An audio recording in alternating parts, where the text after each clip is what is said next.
সীতাকুণ্ডে operation assault 16 নারী সহ 4 আত্মঘাতী জঙ্গি নিহত, আহত 4 পুলিশ সদস্য।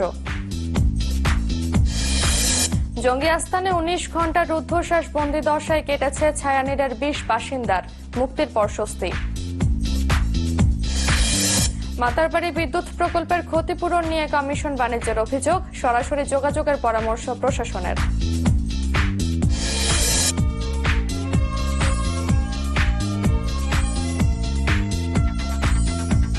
শুভেচ্ছা, আমন্ত্রণ চট্টগ্রাম 24-এ। আপনাদের সাথে আছে আমি রুবিনা হকেলি। এতক্ষণ শুনছিলেন এন মোহাম্মদ প্লাস্টিক সংবাদ শিরোনাম, এবার পুরো খবর। 14 ঘন্টার রুদ্ধশ্বাস অপেক্ষা শেষে চট্টগ্রামের সীতাকুণ্ডে অপারেশন অ্যাসল্ট 16-এ নিহত হয়েছে এক নারী সহ আত্মঘাতী 4 জঙ্গি। উদ্ধার করা হয়েছে বাড়িটিতে আটকে পড়া 20 জনকে। এই ঘটনায় আহত হয়েছেন পুলিশের 4 সদস্য। আইনশৃঙ্খলা বাহিনীর ধারণা বড় নাশকতার জন্য এখানে জড়ো হয়েছিল জঙ্গিরা, তবে এখনো পরিচয় মেলেনি কোনো জঙ্গির।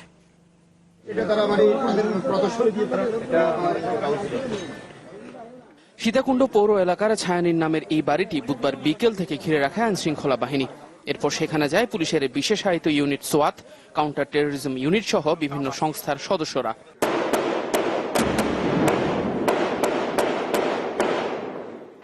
প্রায় 14 ঘন্টা পর বৃহস্পতিবার ভোরে শুরু হয় আইনশৃঙ্খলা বাহিনীর অভিযান, যার নাম দেওয়া হয় অপারেশন অ্যাসল্ট 16।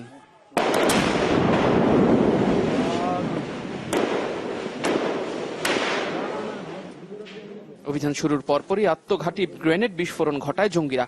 এতে আহত হন 4 পুলিশ সদস্য। জঙ্গিদের লক্ষ্য করে পাল্টা গুলি চালায় আইনশৃঙ্খলা বাহিনীও। প্রায় 5 ঘন্টা ধরে চলা অভিযানের সমাপ্তি ঘোষণা করা হয় 10:30টার দিকে। এর মধ্যে নিহত হয় এক নারী সহ 4 জঙ্গি। এর মধ্যে 3 জনই মারা গেছে আত্মঘাতী বোমায়। পুলিশের দাবি, বড় নাশকতার জন্য এখানে জড়ো হয়েছিল এই জঙ্গিরা। যতটুকু পর্যন্ত আমাদের তথ্য আছে, আমরা 90 জেএমবি এটা মনে করছি। এখানে সরকারের বেশ কিছু উন্নয়ন প্রকল্প চলছে, সেখানে প্রচুর বিদেশিরা কাজ করছে, হয়তো এগুলা তাদের টার্গেট ছিল। বাড়িটি থেকে উদ্ধার করা হয় আটকে পড়া 20 বাসিন্দাকে। পরে অবিস্ফোরিত বোমা নিষ্ক্রিয় করে পুলিশের একটি বিশেষ দল। এখন পর্যন্ত আমরা যে পরিমাণ ম্যাটেরিয়ালস পেয়েছি এবং যে কয়টা বোমা পেয়েছি, তাতে আমাদের কাছে মনে হচ্ছে যে এই ম্যাটেরিয়ালস দিয়ে আরো 40 থেকে 50টার মতো বোমা বানানো যেত। আর এখন পর্যন্ত আমরা 4টি বোমা নিষ্ক্রিয় করেছি। তার মধ্যে 2টি খুব বড় আকৃতির বোমা এবং 2টি ছিল সুইসাইডাল ভেস্ট। তবে নিহত 4 জঙ্গির তাৎক্ষণিকভাবে পরিচয় মেলেনি। পুলিশের ধারণা তারা 90 জেএমবির সদস্য। এর আগে বুধবার বিকেলে পার্শ্ববর্তী লামার বাজার এলাকায় সাধন কুটির নামে একটি বাড়িতে অভিযান চালিয়ে বিপুল অস্ত্র ও গোলা বারুদ সহ এক দম্পতিকে আটক করে পুলিশ। তাদের স্বীকারোক্তির ভিত্তিতে কলেজ রোডে দ্বিতীয় জঙ্গি আস্তানার সন্ধান পায় আইনশৃঙ্খলা বাহিনী। ইফতেখার আলম, চ্যানেল 24, চট্টগ্রাম। যেন হাতছোঁয়া দূরত্বে যমদূত, যাদের হাতে গ্রেনেড সহ নানা মারণাস্ত্র। তাই বুধবার রাতভর সীতাকুণ্ডের ছায়ানীর বাড়িটির 20 বাসিন্দার প্রতিটি ক্ষণ কেটেছে প্রাণ হাতে নিয়ে। তাদের নিয়ে উদ্বেগ ছিল আইনশৃঙ্খলা বাহিনীরও, কেননা জঙ্গিরা যদি এসব মানুষকে জিম্মি করত তাহলে ঘটে যেত বড় কোনো অঘটন। আতঙ্কে ছিল আশেপাশের কয়েক হাজার মানুষ। তাই মুক্ত হবার পর সবার চোখে মুখে যেমন ছিল বেঁচে ফেরার আনন্দ, তেমনি স্বস্তি ফেরে পুলিশেও।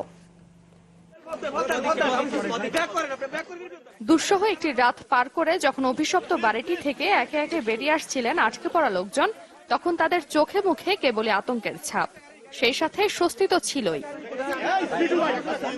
6 বছরের তানিশা, ছায়ানীর বাড়িটির একটি বাসায় শিক্ষকের কাছে পড়তে গিয়ে আটকে পড়েন এই শিশু। তাকেও সেখানে পার করতে হয়েছে বিভীষিকাময় রাত। 3টা বাজে এখানে প্রাইভেট পড়তে গেছে, টিচার সব আর কি, টিচার তো আগে দিয়ে চলে গেল, ওখানে থেকে যাই আটকেছে আর এখন বার করলো। এমন দুঃসহ বন্দিদশায় কেটেছে ভবনটির 7টি বাসার 20 বাসিন্দার। কেননা এই ভবনের একটি বাসায় তখন গ্রেনেড সহ নানা বিস্ফোরক নিয়ে অবস্থান করছিল 4 জঙ্গি। আইনশৃঙ্খলা বাহিনীর সদস্যরা বাড়িটি ঘিরে রাখার পর থেকেই কেউই আর বের হতে পারেনি। ফলে এক প্রকার দমবন্ধ অবস্থায় বসেছিলেন সবাই। 19 সরকারের ভোট স্বাধীন ছিল, এখন আমরা উত্তরে আল্লাহর রহমত আমরা ভালো আছি। ওনারা বলছে, নির্দেশ দিয়েছে আমাদেরকে মেডিকেল যাওয়ার জন্য। আমরা বাচ্চাদেরকে নিয়ে মেডিকেল চলে যাচ্ছি। আসলে আমরা রুমের ভিতর ছিলাম, দরজা বন্ধ করেছি, এরপর কিছু গিয়েছে আমরা বলতে পারবো না। তাদের নিয়ে উদ্বেগ ছিল আইনশৃঙ্খলা বাহিনীর, কেননা সম্ভাবনা ছিল এসব মানুষকে জিম্মি করার। কিন্তু নানাভাবে যোগাযোগের মাধ্যমে তাদের আশ্বস্ত করা হয় যে কোনোভাবে উদ্ধারের ব্যাপারে। এটি একটি দোতলা বাড়ি। এই বাড়ির নিচতলায় 4টি ফ্ল্যাট আছে। এই 4টি ফ্ল্যাটের একটি ফ্ল্যাটে জঙ্গিরা অবস্থান করছে, আর বাকি 3টা ফ্ল্যাটে সাধারণ নাগরিক তাদের স্ত্রী পুত্র সন্তান নিয়ে অবস্থান করছে। আমাদের প্রাথমিক উদ্দেশ্য হচ্ছে যে আমরা এই 3টা পরিবারকে নিরাপদে বের করার চেষ্টা করব। কেবল ভবনটির বাসিন্দাই নয়, চরম আতঙ্কের মধ্যে রাত কেটেছে প্রেমতলা, চৌধুরীপাড়া সহ আশেপাশের কয়েক হাজার মানুষের। এই হঠাৎ করে আজকের এটা আমরা কল্পনা করতে পারি নাই, এখানে একটা দুষ্কৃতিকারীদের একটা আস্তানা আছে। আতঙ্কের কারণে এই এলাকার কোনো শিক্ষা প্রতিষ্ঠানেই ক্লাস হয়নি বৃহস্পতিবার। রুবিনা হক, চ্যানেল 24, চট্টগ্রাম। দর্শক, সীতাকুণ্ডের ঘটনাস্থল থেকে সরাসরি যোগ দিচ্ছেন সহকর্মী রনি দত্ত। রনি, সেখানকার সবশেষ পরিস্থিতি কি?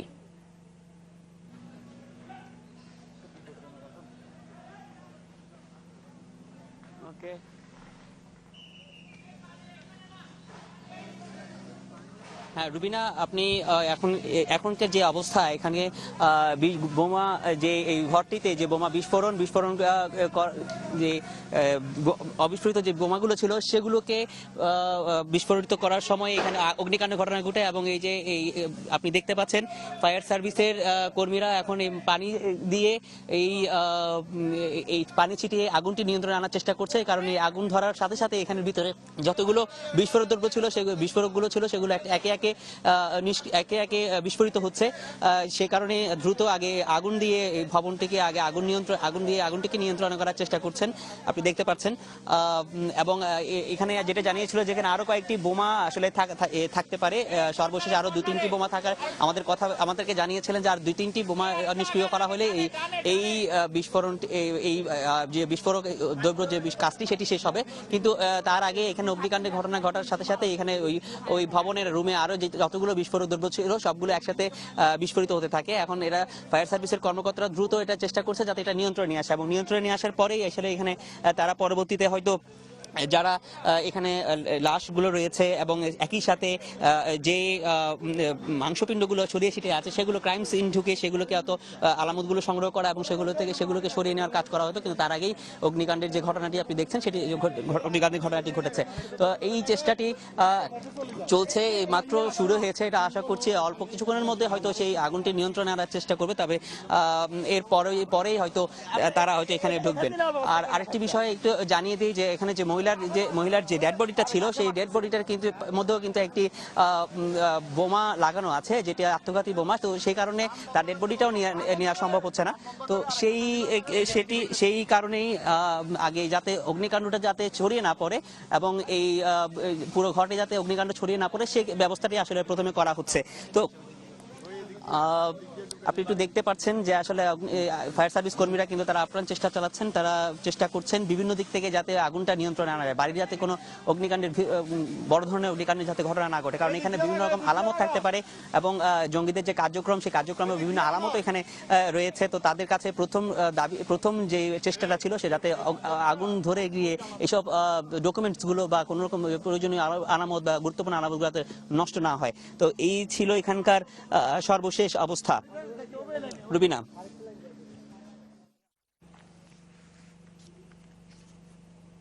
রনি, আপনাকে ধন্যবাদ। দর্শক, সীতাকুণ্ডের ঘটনাস্থল থেকে আমাদের সাথে সরাসরি যোগ দিয়েছিলেন রনি দত্ত। এদিকে বিদেশিরা যতই অভিযোগ করুক, দেশে আইএস নেই বলে দাবি করেছেন স্বরাষ্ট্রমন্ত্রী আসাদুজ্জামান খান কামাল। সচিবালয়ে তিনি বলেন, সরকারের কঠোর অবস্থানের কারণে জঙ্গিরা নিয়ন্ত্রণে রয়েছে।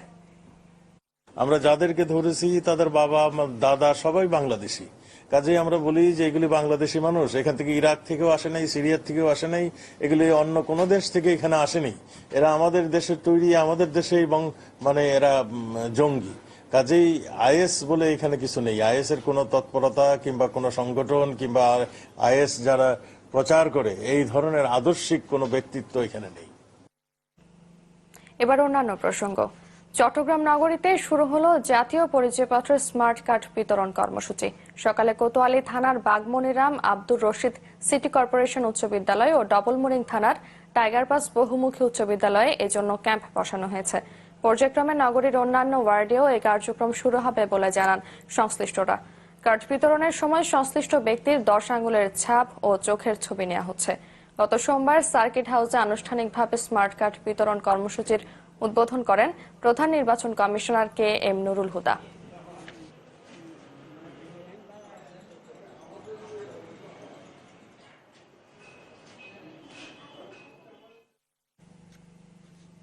এবার নিচ্ছেন মোহাম্মদ প্লাস্টিক বিরতি, ফিরছে একটু পর, সাথেই থাকুন।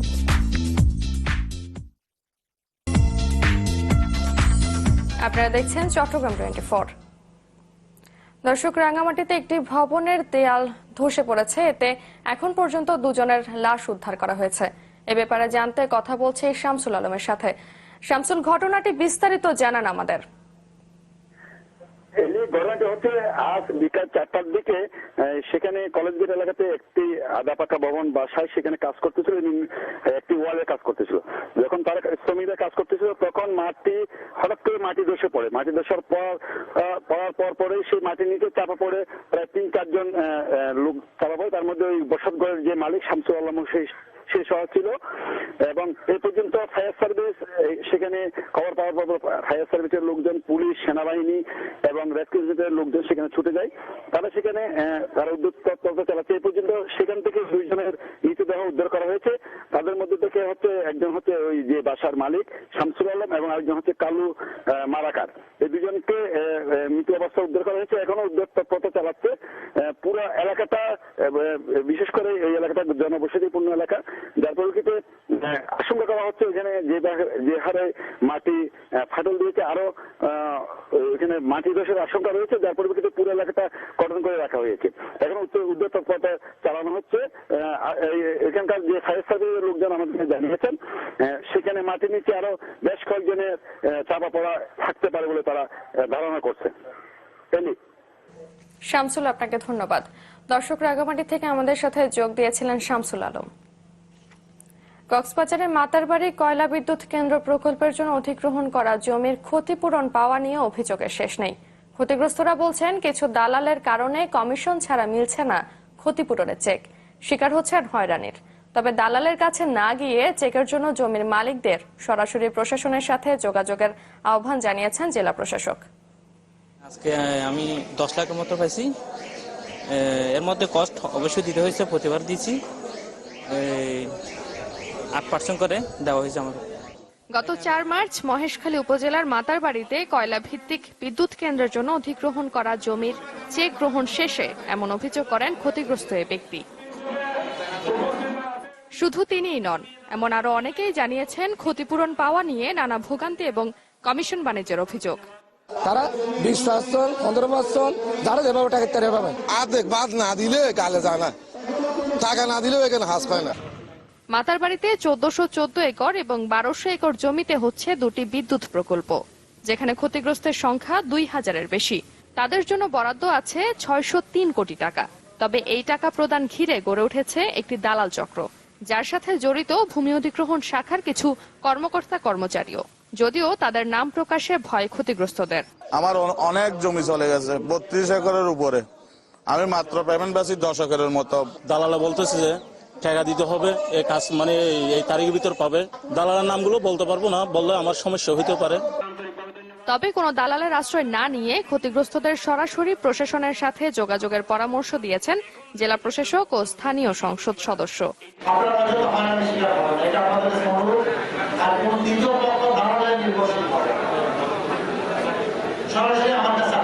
ইতিমধ্যে আমাদের বিভিন্ন বিভাগের দায়িত্বে যারা আছেন তাদেরকে আমরা অবহিত করেছি। পর্যায়ক্রমে এ সমস্ত তাদের যে দাবি বা তাদের যে অনুভূতিগুলি সেগুলি বাস্তবায়িত হবে। প্রশাসনের হিসাব অনুসারে 2টি প্রকল্পের বিপরীতে এখন পর্যন্ত জমির টাকা পেয়েছেন 40 ভাগ ক্ষতিগ্রস্ত। Desk report, channel 24। আবারও নিচ্ছেন মোহাম্মদ প্লাস্টিক বিরতি, ফিরছে একটু পর, সাথেই থাকুন। বিরতির পর আবার আমন্ত্রণ চট্টগ্রাম 24-এ। দর্শক, আবারও যাচ্ছি সীতাকুণ্ডে, সেখানে আছেন রনি দত্ত। রনি, ভবনটিতে আগুন কি এখনো জ্বলছে? রুবিনা, এই কিছুক্ষণ আগেই অর্থাৎ এই 2 মিনিট আগেই আগুনটি নিয়ন্ত্রণে নিয়ে এসে ফায়ার সার্ভিস কর্মীরা তারা এই ভবনের পশ্চিম দিকে যে অগ্নিকাণ্ডের ঘটনাটি ঘটেছিল সেই এসে তারা খুব দ্রুত রেসপন্স করে সেই আগুনটিকে নিয়ন্ত্রণে এসে। তবে আগুন যখন জ্বলে ওঠে এবং ওইখানে যেসব বিস্ফোরক দ্রব্যগুলো ছিল আমরা দেখেছি যে আগুন জ্বলার পরে আরো 3 থেকে 4টি বিস্ফোরক দ্রব্য তারা এই যে বিস্ফোরণের ঘটনা ওখানে ঘটেছে। তার মানে হচ্ছে যেসব বিস্ফোরক এখানে আরো এই রুমটিতে আরো বিস্ফোরক ছিল এবং যখন উত্তাপ পেয়েছে তার সাথে সাথে সেগুলো বিস্ফোরিত হয়েছে। মূলত ঘরের এই বাড়িটির পশ্চিম দিকে একটি রুমে বেশ কয়েকটি বিস্ফোরক দ্রব্য পেয়েছিল কাউন্টার টেররিজম ইউনিট এবং ডিবির বোম ডিসপোজাল ইউনিট। এখন তারা ওই বোমগুলো এবং ওই বিস্ফোরণগুলো একে একে বিস্ফোরণ করার চেষ্টা করে এবং সেগুলোকে বিস্ফোরণ করতে গিয়ে অগ্নিকাণ্ডের ঘটনাটি ঘটে। এবং আপনাকে বলে রাখি যে এখানের যে এই বিস্ফোরণ যতগুলো আছে সবগুলোই যখন নিষ্ক্রিয় করা হবে এবং সবগুলো যখন বিস্ফোরিত করা হবে তখনই ভবনটিকে নিরাপদ করে এখানকার ক্রাইম সিন আছে, ক্রাইম সিন সেখানে যাবে এবং গিয়ে এখানকার যেসব আলামতগুলো আছে সেগুলো সংগ্রহ করবে এবং একই সাথে যাদের যেসব জঙ্গিদের মরদেহগুলো রয়েছে সেই মরদেহগুলো যদিও ওইগুলো অনেকটাই বলছে যারা এখানে গিয়েছেন তারা আমাদের জানিয়েছেন যে পুলিশ কর্মকর্তার মরদেহগুলো ছিন্ন ভিন্ন অবস্থায় আছে। তো এগুলোকে সংগ্রহ করবেন, সংগ্রহ করে আলামতগুলো সংগ্রহ করে এবং এর পাশাপাশি যে জঙ্গিদের যে কর্মতৎপরতা বা কার্যক্রম সেগুলো অনেক নানা রকম যেসব আলামত আছে সেগুলো সংগ্রহ করবেন। সেই কাজটি হয়তো একটু সেই কাজটি হয়তো কিছুক্ষণের মধ্যে সেটি হয়তো শুরু হবে। তো এই ছিল এখানকার সর্বশেষ অবস্থা। রুবিনা। রনি, আপনাকে ধন্যবাদ। দর্শক, সীতাকুণ্ড থেকে আমাদের সাথে যোগ দিয়েছিলেন রনি দত্ত।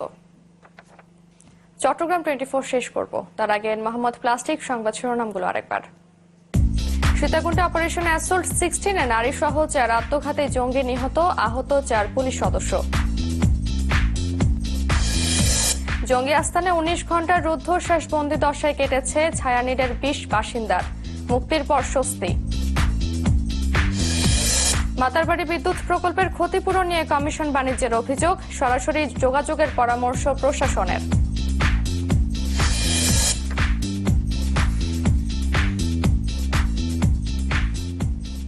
এই ছিল চট্টগ্রাম 24 এর সন্ধ্যার আয়োজন। 6টায় দেখবেন দেশ 24।